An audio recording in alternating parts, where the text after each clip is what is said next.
सभी साथियों को नमस्कार। साथियों, हम हर तरीके से मेहनत कर रहे हैं, हर तरीके से प्रयास कर रहे हैं कि जहाँ तक संभावना ज़्यादा से ज़्यादा बनाई जा सके और चारों तरफ से हम अपने लक्ष्य को लेकर मेहनत कर रहे हैं। तो साथियों, सबको उसमें इंक्लूड रहने की ज़रूरत है और सबको अपना 100% देने की ज़रूरत है साथियों, क्योंकि ये ऐसा मूवमेंट बन चुका है कि हमें इसको निष्पक्ष तरीके से और बिना कुछ विसंगति के अगर हम अगली काउंसलिंग करा पाए और अच्छी तरीके से ये प्रोसेस हो पाई तो ज़रूर हम सबका वो संघर्ष और वो सब आज तक का जो सभी सफल है वो हो पाएगा। साथियों, हमें हर तरीके से मेहनत करनी चाहिए और हर संभव प्रयास करने चाहिए और हम सबको एक्टिव रहने की ज़रूरत है, जागरूक रहने की ज़रूरत है और अपने स्तर पर प्रयास करने की ज़रूरत है। साथियों, हम हर स्तर पर प्रयास कर रहे हैं, जैसे कि हम भोपाल में अभी थे और आगे भी अगर हम मुद्दे को अच्छे से उठाना चाहें तो हमें फिर भी रहना पड़ेगा, क्योंकि इस समय जो कि विधानसभा सत्र चल रहा है तो वहाँ भी हमने आवाज़ उठाने के लिए अपने विपक्ष को भी डॉक्यूमेंट्स दिए हैं। तो हम कहना कि चारों तरफ से अपने जो बात है वो अच्छे से पहुँचे, अच्छे से अवगत हो, उस पर कुछ ना कुछ एक्शन लिया जाए और प्रोसेस को आगे बढ़ाया जाए। तो हम हर संभव प्रयास कर रहे हैं। तो मैं तो यही कहना चाहूँगा सभी साथियों से कि आप एक्टिव हो जाएं, जागरूक रहें। अब देखो, समय ज़्यादा लगता है तो बड़ा अजीब सा लगता है कि यार ये कब होगा, लेकिन फिर भी अपन कोशिश करते हैं, क्योंकि हम सबको कोशिश इसीलिए करना है क्योंकि ये जो प्रोसेस है अभी कई विसंगतियों के कारण अटकी हुई है, रुकी हुई है। तो हम इसको चालू करवा सकते हैं और लेकिन अगर विधानसभा चुनाव से पहले अगर ये करते हैं तो काफ़ी कुछ हो सकता है। और तो मैं तो सभी से कहना चाहूँगा, जो वर्ग 1-2 के जो साथी हैं उन्होंने कहीं ना कहीं अपना मुद्दा बंद कर दिया है, तो ऐसा नहीं करना चाहिए। उनको भी अपना मुद्दा ज़रूर उठाना चाहिए, क्योंकि आपने आज तक जो प्रयास किया और अब तक आपने जो पूरी कोशिश की और आज तक जो आपने स्ट्रगल किया, देखो अंत में भी परिणाम मिल जाए तब भी काफ़ी कुछ पॉजिटिव रह सकता है। और हम तो निरंतर प्रयास कर चुके हैं। बहुत से अभ्यर्थी ऐसे हैं जो काउंसलिंग में भाग ले चुके हैं, उसके बाद भी जॉइनिंग नहीं मिली है। तो सबको अपने स्तर पर प्रयास करने की ज़रूरत है। और क्योंकि ये मूवमेंट बहुत कम आते हैं कि जब यहाँ तक पहुँच पाते हैं और उसके बाद भी जॉइनिंग नहीं मिलती। तो हमको कोशिश करने की ज़रूरत है, हर तरीके से कोशिश करने की ज़रूरत है। हर उस व्यक्ति को कोशिश करने की ज़रूरत है जो कहीं ना कहीं वर्ग 3 में सम्मिलित हुआ है, जिन्होंने एग्ज़ाम क्वालिफाई किया है, जिनकी संभावनाएं हैं और जो निरंतर प्रयास किया भी है और आगे करना भी चाहते हैं, उनको ज़रूर करना चाहिए, क्योंकि यही समय है जो हमें कुछ दिला सकता है अपना हक और अधिकार। और हर तरीके से हमको मदद करने की ज़रूरत है, हर तरीके से हमको प्रयास करने की ज़रूरत है, हर तरीके से हमको कोशिश करने की ज़रूरत है। साथियों, मैं तो ये मोटिवेशन देने के लिए, आपको एक्टिव करने के लिए ये चीज़ें सब बोल रहा हूँ, क्योंकि ये चीज़ें कहीं ना कहीं उस चीज़ से जुड़ी रहती हैं जहाँ पे हमें कुछ करना होता है, कोई ना कोई एक्टिविटी करनी होती है। देखो, मुझे जैसी भी संभावनाएं रहेंगी, जैसी भी कोशिश रहेगी, अगर मुझे धरने पर भी बैठना पड़ेगा तो मैं अकेला बैठ जाऊंगा। और क्योंकि मुझे निडर हो चुका हूं मैं, क्योंकि मैंने हर उस स्ट्रगल को देखा है। ज़मीनी स्तर का एक एक क्षण मैंने देखा है, सड़कों का एक एक क्षण मैंने देखा है, जहाँ सड़कों पे कितनी कैसे कैसे वहाँ पे जाया जाता है, कैसे कैसे वहाँ पे कोशिश करते हैं मिलने की, उसके बाद भी मिलते हैं, आश्वासन मिलते हैं और उसके बाद सारे कुछ देखा है। साथियों, हमारे दिलीप चंद जी हैं, वो कितना कुछ करके आगे इस प्रोसेस को बढ़ाने के लिए माननीय प्रधानमंत्री जी के पास जा रहे हैं, माननीय मां महिम राष्ट्रपति महोदय जी के पास जा रहे हैं। तो उनका भी स्ट्रगल सबको समझना चाहिए, उनके और जहाँ भी वो जा रहे हैं उनको आपसे मिलना चाहिए। और उनके जिस भी क्षेत्र में वो जा रहे हैं, जिस भी ज़िले में जा रहे हैं, तो सबको वहाँ की जो लोकल न्यूज़पेपर है उन पर अपडेट करवानी चाहिए। साथियों, हम निरंतर प्रयास कर रहे हैं, हमारे साथी भी कुछ हैं जो निरंतर प्रयास कर रहे हैं और जिनका उद्देश्य है कि हम अपने लक्ष्य को प्राप्त कर सकें। साथियों, इस काफ़ी कुछ विसंगतियों के बाद ये प्रोसेस 12 साल बाद ऐसी हुई है, इसमें बहुत सारी विसंगतियाँ देखने को मिली है। तो हमें उस चीज़ का ध्यान रखना है, उस चीज़ को समझना है। तो हमें अपने सारे स्तरों पर, सभी स्तरों पर प्रयास करना है जहाँ से उस चीज़ को सही किया जा सकता है, प्रोसेस में लाया जा सकता है और एक्टिव किया जा सकता है। सभी को इसमें, सभी की गुंजाइश रहे, सभी को सक्सेस मिले। तो साथियों, हम निरंतर कोशिश कर रहे हैं और मैंने तो हर प्रकार का स्ट्रगल देखा है, समझा है, किया है। और चाहे सोशल मीडिया से लेकर, चाहे ज़मीनी स्तर से लेकर, हर संभव प्रयास किया है, क्योंकि हम सत्य के ऊपर अपना काम कर रहे हैं, न्याय के ऊपर काम कर रहे हैं। 12 साल बाद भर्तियाँ आ रही हैं, प्रमोशन से पद खाली हो रहे हैं और उसके बावजूद भी इतनी सारी विसंगतियाँ देखने को मिली हैं। 2-2 विभागों में इतनी सारी विसंगतियाँ देखने को मिली थी और काफ़ी कुछ विसंगतियाँ देखने को मिली थी। तो हमने सारी विसंगतियों के बारे में विभाग को भी अवगत कराया है, निरंतर प्रयास किया है साथियों।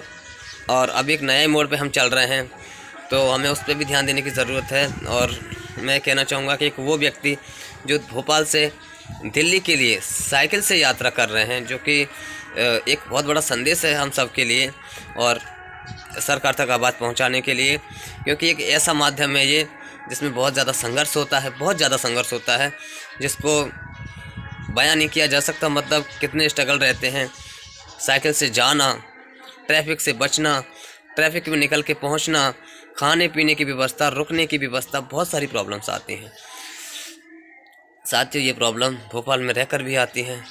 अगर ये साइकिल पे होती है तो बताओ फिर आप कितनी आती होंगी। बहुत सारा संघर्ष रहता है इसमें।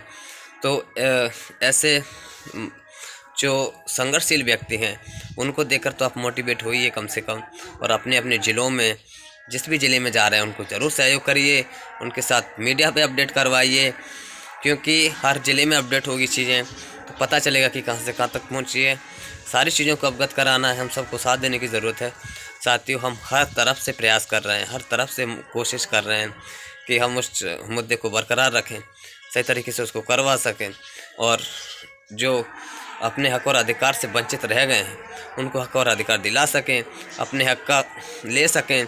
और जो कुछ प्रक्रिया में जो भाग ले चुके हैं उन्हें भी अटका दिया है, तो ये भी कहीं ना कहीं बहुत गलत है। पहले तो आपको काउंसलिंग नहीं करानी थी, काउंसलिंग कराई तो आपने एक ही मेरिट लिस्ट क्यों दी, जिसमें आपने मेरिट और वेटिंग दोनों शामिल कर दी। उसके बाद आपने सारी प्रोसेस पूरी करा ली, जिला चॉइस फिलिंग तक करा ली, और उसके बाद भी आपने उनको जॉइनिंग नहीं दी। ये विभाग की गलतियाँ हुई। लेकिन वो व्यक्ति चुप क्यों बैठे हैं, उनको भी आवाज़ उठानी चाहिए, क्योंकि आवाज़ हर तरफ से उठाइए आप, चाहे कौन सा भी तरीका हो, आप हर तरफ से उठाइए, जिस मुद्दे को हाईलाइट करिए और इसलिए उस मुद्दे को एक्टिव किया जा सके, कहीं ना कहीं से कुछ गुंजाइश निकल सके और उस चीज़ में कुछ ना कुछ किया जा सके। साथियों, मैं तो इतना बोलता हूँ जितना करता हूँ, क्योंकि जो मैं करता हूँ वो प्रत्यक्ष रूप से करता हूँ और मुझे डर नहीं लगता। क्योंकि डर मैं इसीलिए नहीं लगता क्योंकि मैं सत्य पे और अपने हक और अधिकार के लिए कहता हूँ, समझता हूँ और उसके लिए आगे आता हूँ और हर संभव प्रयास करता हूँ। संवैधानिक रूप से हम उस प्रक्रिया में भाग लेते हैं, करते हैं उस चीज़ को। हमने आज तक कभी असंवैधानिक नहीं किया, हमने कभी गलत तरीके से प्रोटेस्ट नहीं किया, हमने कभी गलत तरीके से कोई एक्टिविटी नहीं की। हमने हर संभव वो प्रयास किया जो कि संवैधानिक था, न्यायपरक था, अपने हक और अधिकार के लिए था, और हमने मतलब बिल्कुल कह सकते हैं बिल्कुल न्याय की तरफ था। साथियों, जैसे कि हमने कोई भी मांग रखी होगी आज तक, तो हमने हर तरीके से उसको पॉजिटिव तरीके से लिया होगा, चाहे वो 2 साल का संघर्ष रहा हो, चाहे धरने प्रदर्शन रहे हों, चाहे वो कौन सी भी मांग रही हो, चाहे हैंडीकैप्ड की जो विसंगतियाँ हुई थी उनको लेकर हमने जागरूक किया हो, चाहे हमने दोनों विभागों में विसंगतियाँ हुई हों, बहुत सारी विसंगतियाँ हुई हैं। हमने हर जो विसंगति हुई है उसको विभाग को अवगत कराया है, बताया है। और चाहे ओबीसी होल्ड के जो अभ्यर्थी हैं उनके साथ अन्याय हुआ हो, तो जिस दिन ओबीसी होल्ड के अभ्यर्थियों को जो लिस्ट आई थी उस दिन जो मुझे पता चला था, उस समय धरना भी चल रहा था, तो उस समय मुझे पता चला था ओबीसी को होल्ड कर दिया, जबकि मेरा ओबीसी होल्ड में नहीं था, मेरा तो उससे नीचे था। फिर भी मैंने ओबीसी का होने के नाते मैंने उस काउंसलिंग का विरोध किया कि इनको क्यों होल्ड किया गया। मैं उसी दिन ज्ञापन बना के और मैंने कमिश्नर मैम को दिया और बोला कि सर मैम, आपने किस बेस पे इनको आपने वो होल्ड किया है। तो मैम ने बोला था कि जेएडी का ऑर्डर है। मैंने मैम बोला था मैम आप इसको लिखित में दीजिए, कोई ऑफिशियल तो नोटिस जारी नहीं हुआ। लेकिन बाद में पता चलता है कि जेएडी का ऑर्डर ऐसे ये सारी प्रोसेस थी। लेकिन ऑथेंटिक तरीके से अगर हम कहें आज भी, तो उन्होंने कोई वो नहीं निकाला था उस समय नहीं निकाला था कि इस आधार पे हमने आपको बाहर किया है। तो हमने तो हर चीज़ को देखा, हर विसंगति को समझा है। तो वर्ग 3 में जितनी भी सारी विसंगतियाँ, बहुत सारी विसंगतियाँ हुई हैं शुरू से लेकर अब तक, तो हर विसंगति को समझा है। तो हम उस चीज़ को लिए जागरूक हैं, एक्टिव हैं, मोटिवेटेड हैं, तो हर संभव प्रयास भी कर रहे हैं। साथियों, हमारे साथ जो काउंसलिंग में भाग ले चुके हैं वो अभ्यर्थी भी बहुत ज़्यादा, आप दिलीप चंद जी को देख सकते हैं।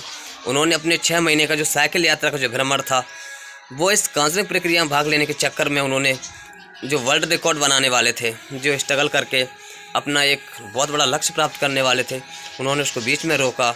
और ये बात उन्होंने राज्यपाल महोदय जी से अभी भोपाल में अवगत कराई, हर जगह अवगत कराई है।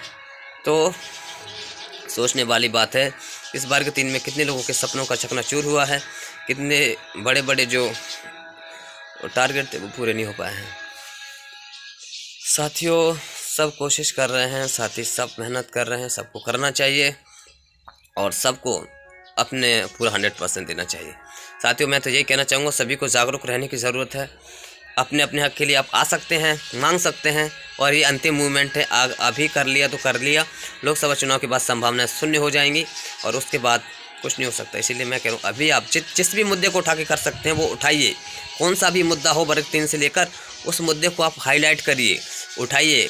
देखो, सॉल्यूशन कोई भी बन सकता है, कोई भी कारण, कोई भी रीजन सॉल्यूशन बन सकता है, जिससे सभी लोगों का भला हो सकता है, ज़्यादा से ज़्यादा लोगों का सिलेक्शन हो सकता है और इस प्रक्रिया को पूरा किया जा सकता है। साथियों, रीजन कोई भी हो सकता है, आप हर संभव प्रयास करिए, चाहे वो किसी भी स्तर में रुके हों, चाहे वो OBC होल्ड में रुके हों, चाहे वेटिंग में रुके हों, चाहे प्रक्रिया भाग ले चुके वो हों, चाहे पद वृद्धि की बड़े स्तर की मांग हो, और चाहे कुछ भी हो, हर तरीके का अपना प्रयास करिए। और जो भी विसंगतियाँ हुई हैं, हैंडीकैप्ड के साथ जो साथी हैं उनके साथ जो अन्याय हुआ है, उस मुद्दे को लेकर भी आप उठा सकते हैं और संभव प्रयास कर सकते हैं। क्योंकि जो गलत तरीके से जिन्होंने जॉइनिंग ली है, ये भी कहीं ना कहीं उन लोगों के साथ अन्याय हुआ है जो वास्तविक तरीके से हैंडीकैप्ड हैं, और वो उन अभ्यर्थियों के साथ बहुत बड़ी नाइंसाफ़ी हुई है। तो वो सबको मांग रखनी चाहिए। तो साथियों, मैं तो ये कहना चाहूँगा कि सभी एक्टिव रहें, सभी अपने अपने स्तर पर प्रयास करें और जो भी होता है उसमें 100% लगाएं। ठीक है, तो सभी साथी ज़्यादा से ज़्यादा वीडियो शेयर करें और वर्ग 1-2 के पास भी शेयर करें। वो इस समय जागरूक नहीं दिख रहे हैं और उनको जागरूक होना चाहिए। आज तक अगर स्ट्रगल को जो किया है उसका अगर परिणाम चाहिए तो, क्योंकि परिणाम अंत में मिल जाए तभी सुकून देता है, कभी मिल जाए लेकिन मिल जाए। तो सभी लोग ज़्यादा से ज़्यादा वीडियो शेयर करें और मैं तो यही कहना चाहूँगा कि एक्टिव रहें हमेशा और मोटिवेटेड रहें, जिससे आप अपने हक और अधिकार के लिए आवाज़ उठा सकें, आगे आ सकें और अपने हक और अधिकार को ले सकें। ठीक है, तो सभी लोग ज़्यादा से ज़्यादा वीडियो शेयर करें। धन्यवाद।